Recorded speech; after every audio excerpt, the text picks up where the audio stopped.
Hey y'all, don't mind me. I just woke up, washed, brushed my teeth, and all of that. And I just went outside with the kids. Now, when I went outside, my sole intention was for me and the kids to get, sunlight. Because, you know. And so as we're sitting in the sunlight, normally when I take the kids outside, we sit in the sun, we sit in the grass, and we meditate. But today was different, and it wasn't intentional. It was intentionally unintentional. I started talking about, slavery. My kids are young, so they haven't reached the part in school where they talk about history. And then plus, they don't really dig deep into Black history anyway. So I started telling them about, slavery and how our ancestors were held captive and all of that. And as I'm telling them this, why does 3 big ass utility trucks pull up? One parks on the side of my house, and the man is looking at the electric wires. And so happens that the electric box for all of the wires is like right in front of my garage. So they had no choice but to work right there. But out of all of the days that we've gone outside, they chose the day that I finally decide to dive deeper into my children's history to come. And then when they pulled up, as I'm talking to them and I'm getting to the juicy parts, the kids are, ooh, look at the truck. Ooh, look. And I had to tell them, I'm like, look, that's a distraction. What I'm saying is important. What they're doing is not important. Pay attention to me. And it's like, once I said that, it clicked a little bit. Once I told them that it was a distraction, they no longer really cared about the trucks. And once they were no longer paying attention to the trucks, one of them moved forward. So where it was behind me, but the kids can still see it. But I guess that wasn't enough, because then why does a car that looks like a police car, it's an all black car, decked out with antennas, that car pulls up and parks like practically next to me, but still behind me, behind a utility truck. And typically I don't ever see a car like that parked behind utility trucks. What do they need security for? Like, I've never seen nothing like that before.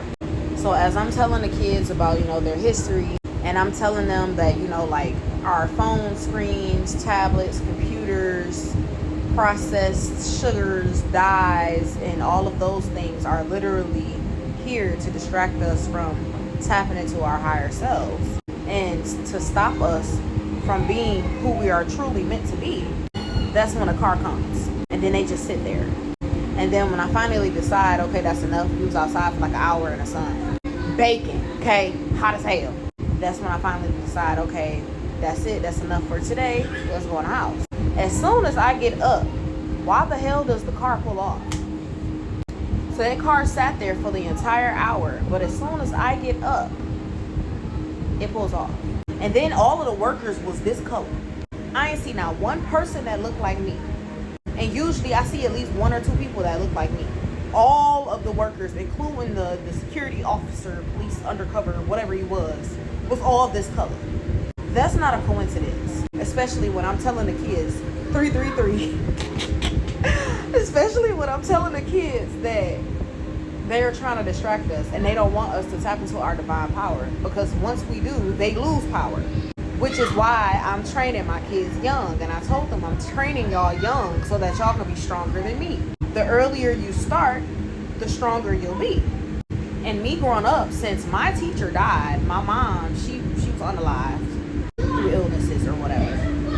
If you know, you know. So she didn't get to teach me everything that I needed to know. She only taught me like the bare basics. And even 411.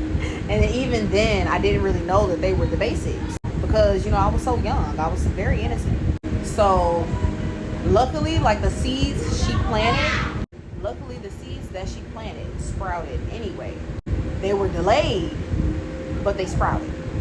And I'm not going nowhere because I know these streets, spiritual and physical. So my babies ain't got to worry about that. So I'm going to do the best of my ability to teach them everything that they need to know so that they can be as powerful as they possibly can. And it's like all of these things just came like now. Every time that I say something, here they come yelling and complaining about something. But when I was outside, I noticed that when the black car pulled up and the utility trucks were no longer distracting them, my kids literally started to get distracted by every little thing. If they seen a bug, the water that's been sitting in the hot ass splash pad, the baby, and they see her every day. Every little thing was distracting them. And I had to keep thumping them in the forehead to get them back in track. Perfect example. 525, that's my birthday. But yeah, the moral of the story is start teaching them early. The longer you wait, the more distractions and the more things they're going to put in way. So it'll be harder for them to comprehend. Don't let them be late sprouters like us. We were late bloomers. Some of us are just now blooming. Some of us already started blooming, like me. I started blooming about 6-7 years ago. And despite the delays that has happened along the way, 555, now that I realize that literally everything is spiritual before it's physical, people be looking at things as if, oh, that's just a coincidence. No, everything is spiritual before it's physical. 611. So if you're trying to give knowledge, spread knowledge that they don't want us to know, there's spirits everywhere. And unless you're in your house that's sealed and protected like mine, those spirits are lurking and listening and watching. So they're then going to take that information, go tell the master, and then the master is going to send a car, a dispatch, some type of entity distraction or whatever to try to throw you off course. And I didn't realize how literal this shit was until like today, like really opened my eyes. I mean, I realized it before then, but today was really an eye opener. That's just like they don't want us to know that our bloodlines, where there are health conditions that repeat in every generation that's passed down, those are literally hexes and curses and things placed upon our bloodline so that we don't succeed.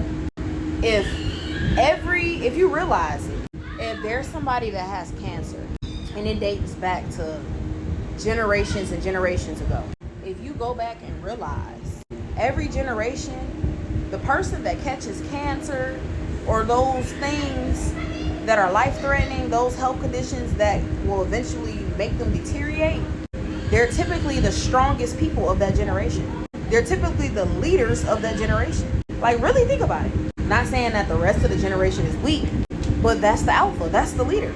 That's the one that's going to spread the knowledge to everybody else. That's the one that's trying to put everybody else up on game. Like, I'm going to use myself for example. My mom, when she was alive, she had an array of health conditions. And then my grandma had cancer. And my aunt had cancer. And my grandma and my aunt, you know, they were both from the South. My mama was too, but you know, she was raised here up in Michigan majority of her life. But you know, they were born in the South. They had cancer and they ended up dying. And they were my mom's spiritual teachers. And my mom was my spiritual teacher. Except for back then, I didn't know that. And it's like whenever they got close to a breakthrough, one of them died. That's just like when my mom discovered there was a witch riding my back on the nights that I would sleep and I couldn't breathe in real life or in my sleep, and I would see a shadow over me. She then, shortly after that, got really sick. She had 8 heart attacks, 9 strokes, heart failure, diabetes, blood clots, a pacemaker. Damn near everything just started happening to her until she eventually died. And I realized it's our job to fight against whatever illnesses that they are sending towards us, and to do our best ability to take care of our temple so that we can live to carry on the message. Like, it is up to us to fight the temptation, rather if that's drugs, alcohol, whatever bad habits our family has, overeating. Like now I fast pretty much every day.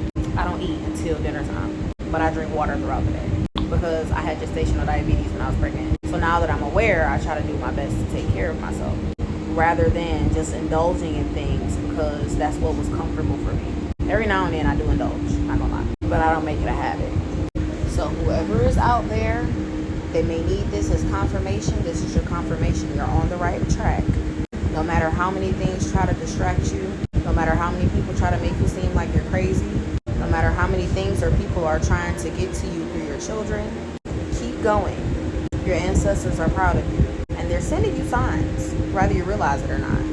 Don't give up. Your existence is your purpose.